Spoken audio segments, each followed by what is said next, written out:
Salamat kabayan sa comment. Dahil dito nakagawa tayo ng bagong content. Balat ng pating. Kung titingnan ang balat ng pating, mukha itong makinis. Pero kung hahagurin mula buntot papunta sa ulo, magaspang ito na tulad ng papel diliha. Kakaibang proteksyon na ibibigay sa pating ng balat nito. Ang uka-uka at pagkaliliit ng mga kaliskis na nagpapagaspang sa balat ng pating ay may dalawang pakinabang. Una, malaking tulong ang mga ito para mabilis na makalangoy ang pating nang walang kahirap-hirap. Kalawa, palibhasa gumagalaw ang mga kaliskis habang lumalangoy ang pating, hindi nakakapamahay rito ang mga parasito. Dahil ang balat ng pating ay may mga kaliskis na tinatawag na dermal denticles.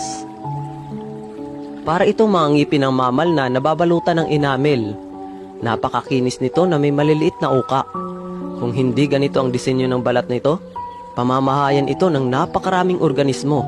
Napupuntahan naman ng malalaking parasite na kakapit na din sa balat ng pating. Pag nangyari yon, manghihina ang pating at mahihirapan lumangoy. Naniniwala ang mga mananaliksik na pwede silang makagawa ng mas mabilis na kotse at bangka. Umaasa din sila na makakagawa ng kuting sa bangka na gaya ng balat ng pating na hindi kinakapitan ng mikrobyo. Mapapalitan din ito ang ginagamit ngayon na nakakalasong pintura na nakakasama sa kapaligiran.